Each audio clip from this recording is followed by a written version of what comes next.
ज़िंदा जानदार के पाण ऑर्गेनिज़म जो नालो ॾींदा आहियूं। ऑर्गेनिज़म छा खे चइबो आहे? आ कंप्लीट, हिन खां पहिरें पाण पढ़ियासीं ऑर्गेनिज़म जी डेफिनेशन आहे आ कंप्लीट लिविंग बॉडी, एक मुकम्मिल ज़िंदा जानदार। तो मुकम्मिल ज़िंदा जानदार कहिड़ो थी सघे थो? पूजा एनिमल्स। ठीक है पूजा, मुकम्मिल ज़िंदा जानदार कहिड़ो थी सघे थो? जवाब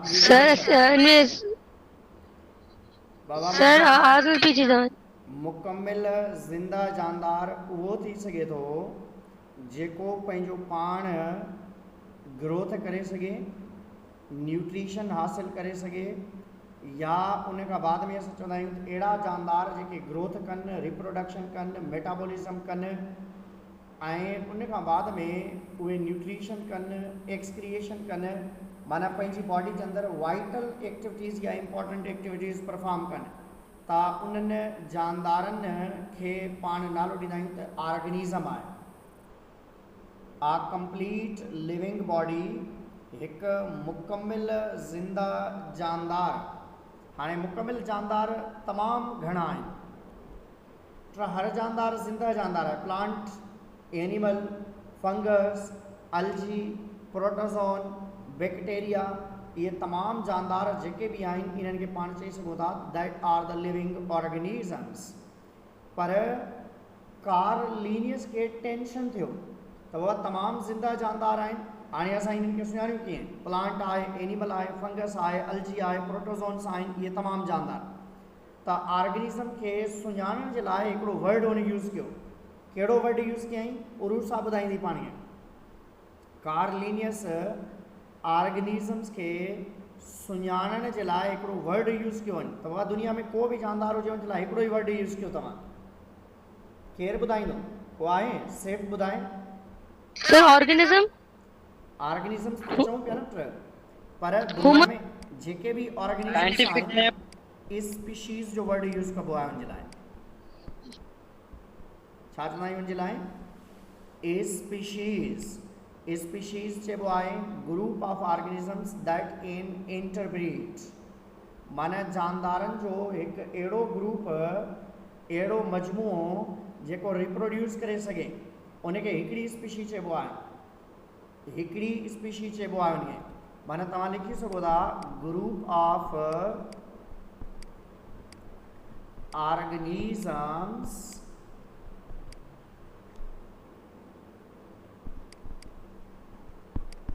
group of organisms that can interbreed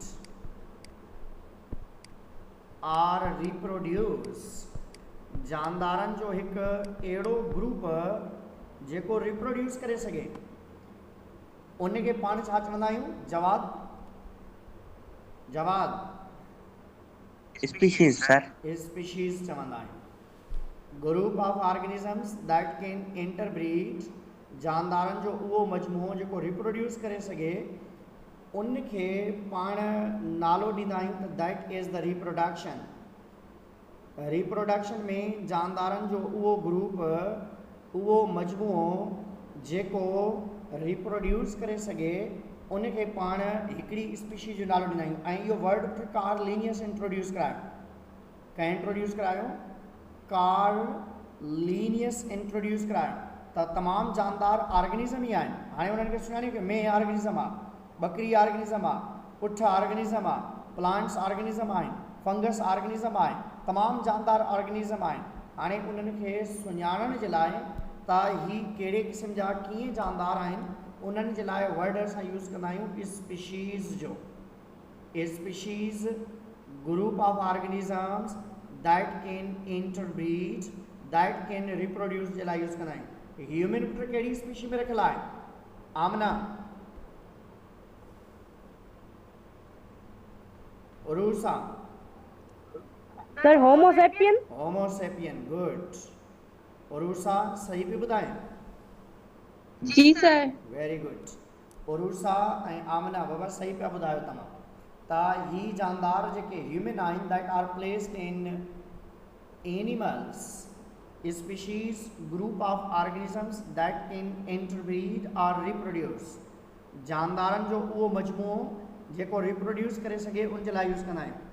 species का हिकिड़ो ॿियो वर्ड यूज़ कंदा आहियूं दैट इज़ पॉपुलेशन। पॉपुलेशन आबादी खे चइबो आहे। पॉपुलेशन छा खे चइबो आहे? आबादी खे। Group of organisms. Sir Homo sapien. Group of organisms of same species present in a given area या सेम एरिया। जानदारनि जो उहो मजमूओ जेको हिकिड़ी जगह ते मौजूदु हुजे, हिकिड़े क़िस्म जा जानदार। बाबा पाकिस्तान जी आबादी केतिरी आहे? पॉपुलेशन केतिरी आहे?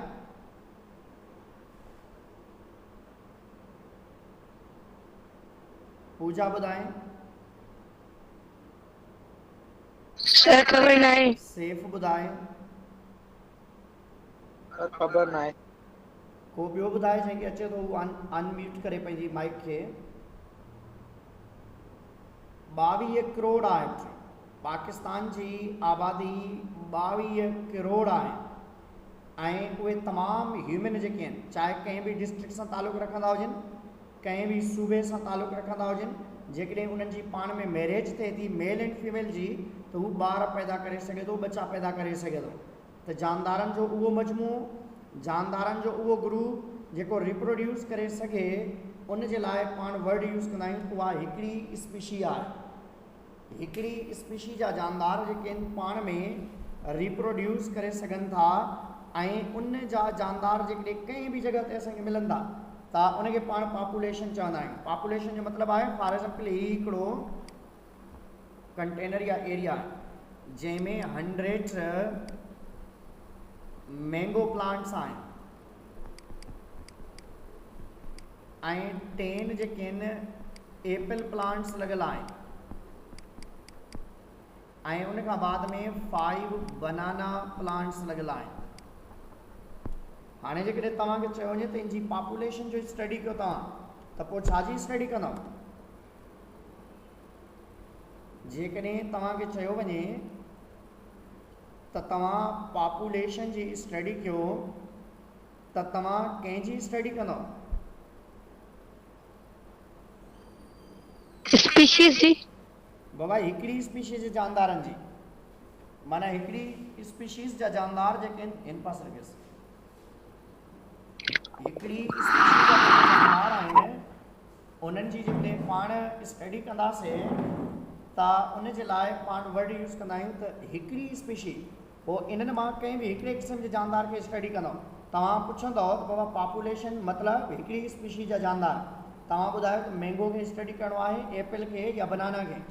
पोइ तव्हांखे चयो वेंदो त बाबा एप्पल खे स्टडी कयो या मैंगो खे स्टडी कयो या बनाना खे। त इन्हनि मां जेकॾहिं कंहिं हिकिड़े क़िस्म जे जानदार खे स्टडी कंदव त उनखे पॉपुलेशन चइबो आहे। हाणे हिकिड़ो ॿियो एग्ज़ाम्पल वठंदव त तव्हांखे चयो वञे त हिकिड़ी जॻह ते माण्हू ॾिठा मूं, माना तव्हां चओ त बाबा 100 माण्हू जेके आहिनि पाण में विड़िया पिया, बाबा ॼूंडा पट लॻी पई सफ़ा, त हर माण्हू तव्हांखां पुछंदो न किथे तव्हां ॾिठा, कंहिं जॻह ते ॾिठा। पोइ तव्हां ॿुधाईंदव बाबा पूनम पेट्रोल पंप जे पासे में जेको इहो आहे राणी बाग आहे, इन जे गेट ते माण्हू पाण में विड़िया पिया, ॼूंडा पट लॻी पई माण्हुनि जी। त तव्हां लोकेशन ॿुधाइणी पवंदी तव्हांखे, या तव्हां चवंदो त वॾी शादी हमरा जी, ॾाढा जेके आहिनि माण्हू हुयसि, पोइ हर माण्हू पुछंदो त कंहिंजी ऐं किथे शादी हुई, त तव्हांखे लोकेशन ॿुधाइणु ज़रूरी आहे। छो जो पॉपुलेशन में तव्हां चवंदव पाकिस्तान जी आबादी 22 करोड़ आहे, जेकॾहिं तव्हां चई छॾियो 22 करोड़ आबादी आहे, त हर माण्हू पुछंदो कहिड़े मुल्क जी आबादी आहे बाबा एतिरी, त तव्हां छा ॿुधाईंदव त पॉपुलेशन कंहिं हिकिड़े क़िस्म या हिकिड़े क़िस्म जा जेके बि जानदार आहिनि उन्हनि जी स्टडी जे लाइ पाण वर्ड यूज़ कंदा आहियूं। ऐं मुख़्तलिफ़ क़िस्म जा जेके जानदार हुजनि था,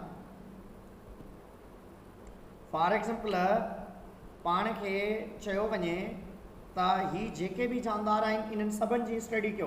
तव्हां मैंगो बि स्टडी कयो, एप्पल बि स्टडी कयो, बनाना बि स्टडी कयो, त पोइ तव्हां छा चवंदव? हुनजे लाइ कहिड़ो वर्ड यूज़ थींदो? पॉपुलेशन खां बाद में हुनजे लाइ वर्ड यूज़ थींदो sir community. Sir community. Community. Good. Group of individuals या organisms of different species present in given area। माना तमाम जानदार जेके भी हिते मौजूद आहिनि, हाणे इन्हनि सभिनि खे जेकॾहिं तव्हां स्टडी कंदो त इनखे कम्युनिटी चवंदव।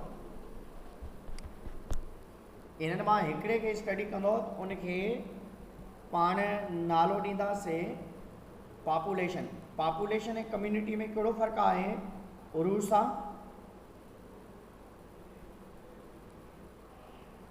सर पॉपुलेशन में वो फर्क आहे जीअं त असां कंहिं बि जॻह ते वेंदा आहियूं, कंहिं बि मतिलबु उनखे त उनजी पॉपुलेशन मतिलबु चवंदा आहियूं। कम्युनिटी में वो मतिलबु group of individual of different species study. तव्हांजे घर जे अंदरि कम्युनिटी आहे या पॉपुलेशन आहे? मूंखे ॿुधायो। जी सर।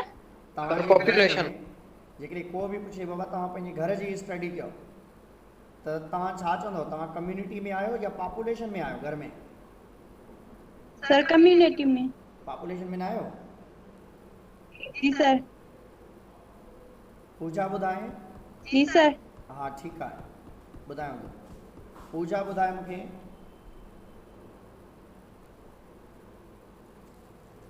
पूजा मूंखे ॿुधाए। जी सर। सर घर में त पॉपुलेशन थींदी। घर में हिकिड़े क़िस्म जे जानदारनि जी जेकॾहिं तव्हां चवंदो त पोइ पॉपुलेशन आहे। पर जी जेकॾहिं सर। चयो वञे त बाबा हर जगह कम्युनिटी भी आहे, पॉपुलेशन भी आहे, पर तव्हांखे टास्क कहिड़ो ॾिनो वियो आहे? जेकॾहिं घर जे अंदरि तव्हांखे चयो वञे त पॉपुलेशन खे स्टडी कयो, त पोइ कीअं तव्हां चवंदव पॉपुलेशन खे?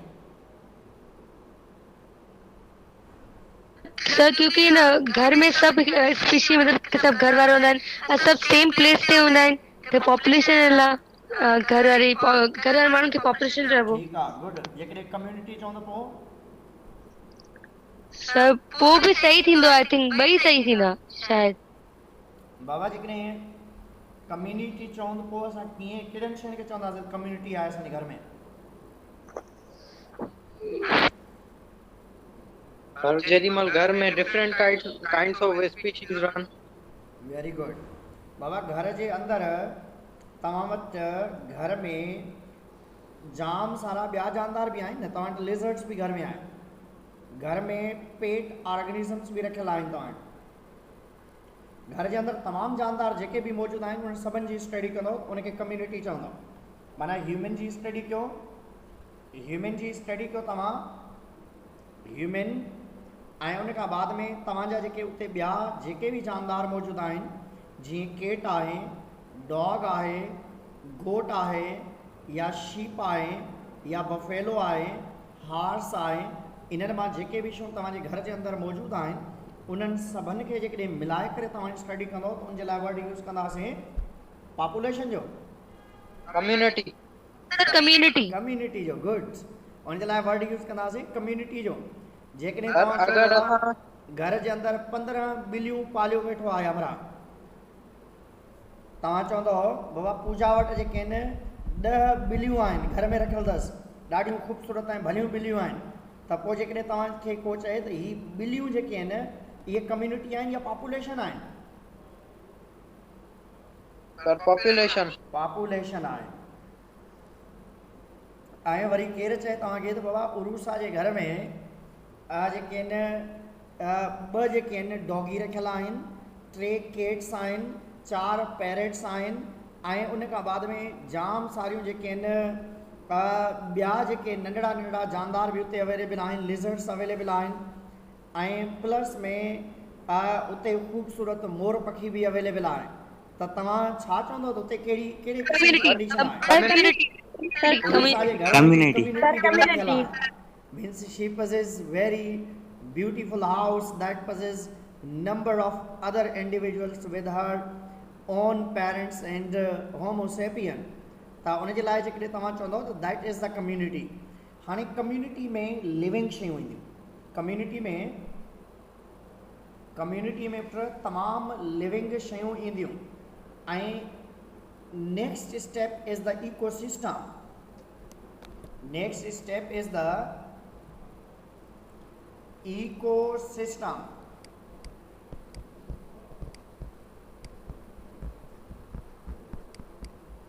One is the community and other one is the ecosystem।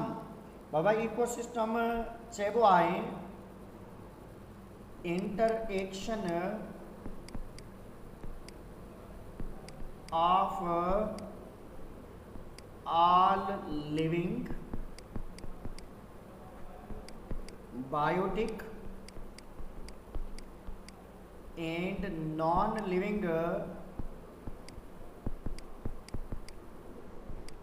abiotic things in a given area। Last में ज़रूर ॾींदो माना कहीं गिवन एरिया में ज़िंदा ऐं मुर्दा ॿई शयूं सिर्फ़ु लिविंग हुजनि त पोइ उनखे कम्युनिटी चइबो पर ज़िंदा सां गॾु जेकॾहिं मुर्दा शयुनि जी बि अवेलेबिलिटी आहे living and non living both त उनखे पाण छा चवंदासीं? इकोसिस्टम। Sir ecosystem. बाबा तव्हांजो घर पॉपुलेशन आहे या तव्हांजो घर इकोसिस्टम आहे या कम्युनिटी आहे? Sir community. सर ट्रेई चई सघूं था सर ट्रेई चई सघूं था जेकॾहिं ट्रेई चई सघूं था चवंदो दैट इज़ द पॉपुलेशन सभिनि जानदारनि खे जेकॾहिं स्टडी कंदो त कम्युनिटी पर उन घर जे अंदरि तव्हां तमामु शयुनि खे माना घर जे अंदरि जेके लिविंग आहिनि उन्हनि खे बि स्टडी कंदो ऐं नॉन लिविंग जेके आहिनि उन्हनि खे बि स्टडी कंदो। पाण लिविंग खे पुट बायोटिक चवंदा आहियूं। लिविंग ही मिटायांसि पाण हिकिड़ो हूंदो आहे टर्म बायोटिक लिविंग थिंग्स जेके आहिनि लिविंग थिंग्स में पाण वटि हिकिड़ा ईंदा आहिनि ऑटोट्रॉफ जेके खाधो पंहिंजो पाण ठाहींदा आहिनि। ॿिया हूंदा आहिनि हेटरोट्रॉफ्स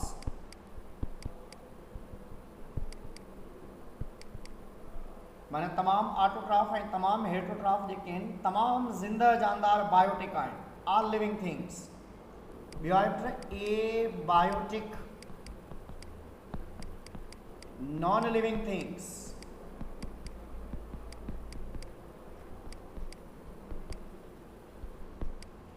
नॉन लिविंग थिंग्स में light temperature water air soil fire etcetera माना ये छा आहिनि ए बायोटिक शयूं आहिनि। माना असांजे घर जे अंदरि कम्युनिटी में सिर्फ़ु तव्हां लिविंग पढ़ंदो ऐं जेकॾहिं इकोसिस्टम चवंदो त कंहिं नंढड़े यूनिट खे तव्हांजो घर इकोसिस्टम आहे तव्हांजो शहर हिकिड़ो इकोसिस्टम आहे तव्हांजो मुल्क हिकिड़ो इकोसिस्टम आहे पूरी दुनिया हिकिड़ो इकोसिस्टम आहे। माना उहो तव्हांजे डिपेंड करे थो तव्हां कीअं उते नालो था ॾियो। माना कंहिं नंढड़े यूनिट खे तव्हां नालो ॾियो था त उनखे इकोसिस्टम चवंदव। जेकॾहिं उनखे मिलाईंदो त पोइ उनजे लाइ वरी अलॻि हिकिड़ा टर्मिनोलॉजीज़ यूज़ कंदा आहियूं। माना असांजे घर जे अंदरि तमामु ज़िंदा शयूं तव्हांजा प्लांट्स तव्हां पाण तव्हांजा जानवर इन्हनि सॼनि खे मिलाए करे तव्हां चवंदो बायोटिक फैक्टर आहे इहो। ऐं ए बायोटिक में इहो आहे त उते पाणी जो हुअणु ज़रूरी आहे उते लाइट जो हुअणु ज़रूरी आहे टेम्परेचर जो नॉर्मल हुअणु ज़रूरी आहे। इहे तमामु शयूं जेके आहिनि तव्हां वटि इकोसिस्टम में ईंदियूं आहिनि। माना कंहिं बि जॻह ते ज़िंदा ऐं मुर्दा ॿिन्हिनि शयुनि खे मिलाए करे जेकॾहिं स्टडी कंदो त उनखे पाण इकोसिस्टम जो नालो ॾींदा आहियूं living and non living things. Living ऐं नॉन लिविंग ॿिन्हिनि खे जेकॾहिं स्टडी कंदो त उनखे इकोसिस्टम चवंदा आहियूं असां। हाणे एबायोटिक में पाण वटि नॉन लिविंग ऐं बायोटिक में पाण वटि लिविंग थिंग्स अचनि थियूं। हाणे इकोसिस्टम खां बाद में पाण वटि हिकिड़ो हूंदो आहे ecosphere, or we can say biosphere।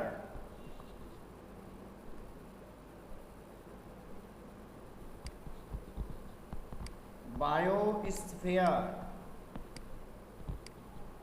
Ecosphere या बायोस्फेयर जी डेफिनेशन केरु ॿुधाईंदो? कंहिंखे अचे थी?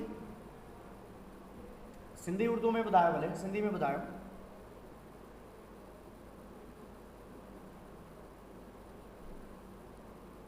बाबा ज़मीन जो उहो हिस्सो जिते को ज़िंदा जानदार रही सघे उहो बायोस्फीयर आहे।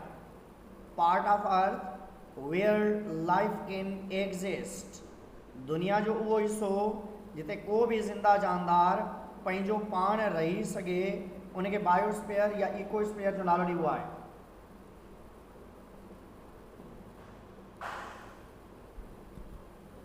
हाणे हिते मां डेफिनेशन लिखां थो हिनजी, इनखे मिटायांसि।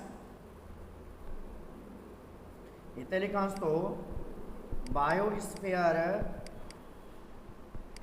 ही भी लिखल था हिते, part of earth where life can exist. माना ज़मीन जो उहो हिस्सो, दुनिया जो उहो हिस्सो जिते ज़िंदा जानदार रही सघनि। ज़मीन जो उहो हिस्सो जिते को भी ज़िंदा जानदार रही सघे उनखे पाण नालो ॾींदा आहियूं, उहो बायोस्फीयर आहे। हाणे हिते ॾिसो, सभ खां नंढे में नंढी शइ एटम आहे। एटम जे अंदरि सब एटॉमिक पार्टिकल्स आहिनि। एटम मिली मॉलिक्यूल्स ठहिया, जंहिंमें ऑर्गेनिक इनऑर्गेनिक मॉलिक्यूल्स पाण पढ़ियासीं। उन्हनि मां नंढा नंढा ऑर्गेनिल्स ठहिया, सेल ऑर्गेनिल्स, उन मां सेल जी फॉर्मेशन थी। सेम टाइप जा सेल मिली करे उन टिश्यूज़ ठाहिया, डिफरेंट टिश्यूज़ मिली करे उन ऑर्गन्स ठाहिया, ऐं मुख़्तलिफ़ ऑर्गन्स मिली करे ऑर्गन सिस्टम ठाहिया, ऐं उन मां ही ऑर्गेनिज़म ठही वियो। पोइ मुख़्तलिफ़ क़िस्म जा हिकिड़े क़िस्म जा जानदार मौजूदु आहिनि, पॉपुलेशन, माना हिकिड़े क़िस्म जा जानदार आहिनि पॉपुलेशन। हिते मुख़्तलिफ़ जानदार तव्हांखे नज़र पिया अचनि, त मीन्स दिस इज़ अ बायोसेंटोसिस या कम्युनिटी बि चइबो अथव। हिन जा ॿ नाला अथव, कम्युनिटी बि चइबो आहे, बायोसेनोसिस भी चइबो आहे हिन। ऐं इन जगह ते माना हिते फिगर फोटो साॻा ॾिना अथनि, पर पोयां ॾिसो न ग्लेशियर ॾेखारियो अथनि या हिते डेज़र्ट ॾेखारिया अथनि। माना इकोसिस्टम में लिविंग ऐं नॉन लिविंग ॿई शयूं ॾेखारिबियूं आहिनि। ऐं इन्हनि इकोसिस्टम खे जॾहिं मिलाइबो त उनखे बायोमा या ही सॼो जेको ॾेखारियल आहे उहो बायोस्फीयर आहे। बायोस्फीयर हिते भी ॾिनल आहे, हिकिड़ी ॿी फिगर भी तव्हां ॾिसी सघो था। हीअ ॾिसो त माना एटम आहिनि, मॉलिक्यूल्स आहिनि, पोइ ऑर्गेनिल्स आहिनि, सेल आहे, ऑर्गन आहे, ऑर्गन सिस्टम, ऑर्गेनिज़म, पोइ इकोसिस्टम, कम्युनिटी, पोइ उन खां बाद में ही सॼो बायोस्फीयर तव्हां वटि अवेलेबल आहे। त अहिड़े तरीक़े सां ही कुझु कंडीशन्स आहिनि जेके तव्हां हिते स्टडी कंदा आहियो या तव्हांखे पढ़णु खपनि या सम्झणु खपनि। इन मां जेकॾहिं कंहिंखे को क्वेश्चन आहे या का ॻाल्हि सम्झ में न आई आहे, पुछी वठो।